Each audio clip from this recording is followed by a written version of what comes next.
simple, easy layout here. Bend it, slide the swivel down, and clamp it closed. These frogs are absolutely ridiculous. Now that is a fish, people, right there. Just a release.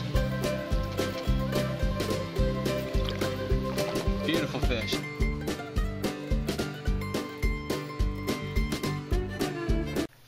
Hey guys, J-Town Bassman here.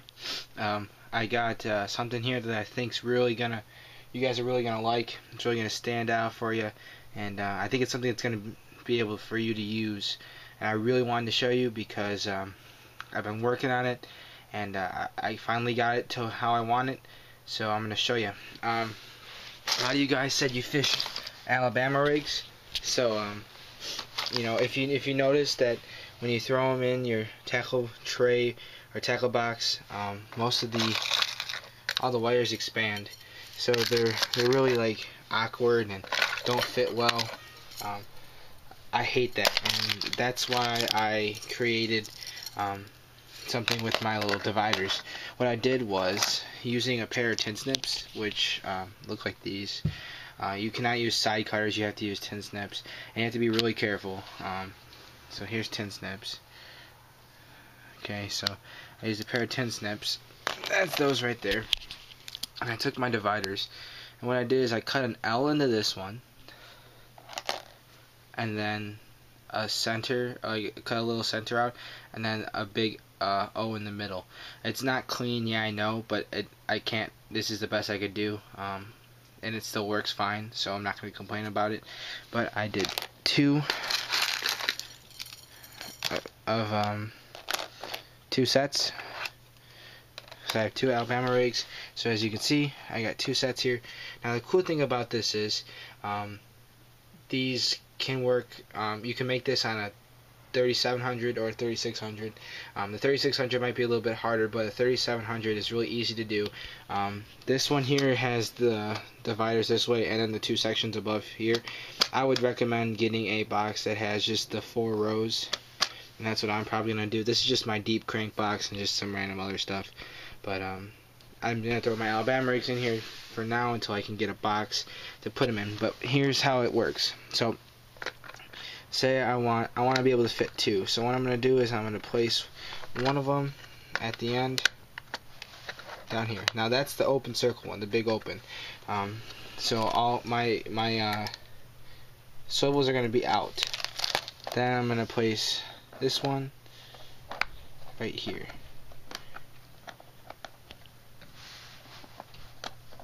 Okay. Now for the same thing, this time I'm going to alternate it. I'm going to put the opening on this side instead of that side. That way my heads aren't, the heads of the Alabama rigs are offset, so they both fit. Then again, I'm going to place the open at the bottom.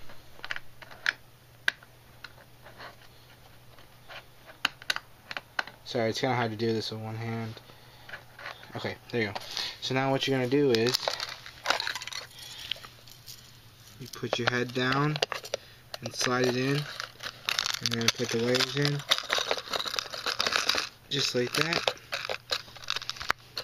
All 4 of them catch on the sides, as you can see right there. Nothing sticking up. The head is resting right there on that one. And then if I take this one and do the same exact thing, put my wires in, slide the head in. There you go. You got 2 Alabama rigs, perfectly stored. They're not going to jiggle free, which is awesome. I'll show you.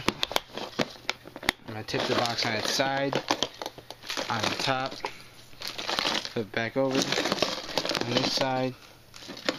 See, they're still staying in place. They're not moving. So as you can see, just open it back up, didn't move at all. They're back where they were. That one popped out. Okay. They're back where they were, haven't moved an inch, which is awesome because most of the time my tackle does move when I'm transferring it from box to box, or just carrying it in my tackle box, and I hate when stuff adjusts on me, so I like to have it secured down so that it's not flying all over the place and stuff's entangling. But that's awesome. That's gonna hold it securely and perfectly for a long time. Now another thing is, if you want to have your baits attached to this, all you gotta do is bump this up, and you can do one per each thing, and then you can have your swim baits attached to the end. That way you can just pull it out, tie it up, and you're ready to go.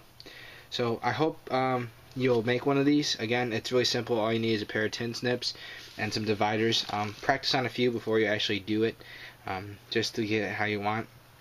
Again, I showed you the shapes to make, and it's very, very, very simple.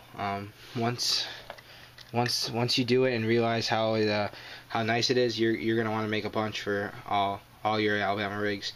And like I said, you can fit, I can fit, if I had 4 things here, I could fit 2, 4, 6, 8 Alabama rigs in one box, and they're gonna stay like that. They do make Plano does make an Alabama rig box, but it's like $8, and I don't need another box when I can just add it to one row. I have leftover room, don't need a whole box for just 2 of them, so I can just make it myself. So that's an easy fix, and hope you try it. Give me some feedback if you like this, if you think it was a good idea, if you're going to use it. I'd appreciate it. And another thing I want to show you is, for the contest, I have written everybody's names down. I started off with the first person. I got 1, 2 and a half full pages. We're at 66 people for the contest, and I've written down everything that you guys have suggested for me to make a video on. I do have a few doubles, so you'll see if I have 2 people per thing, I'll tag you in there for both of you, and I'll be making those videos as the winter progresses into the beginning of the spring before the season starts. So look for that, and I can't wait. I'm excited to get more of you guys subscribed and entered into that contest to win that great stuff. So if you got any questions, let me know. But as always, guys, be safe fishing.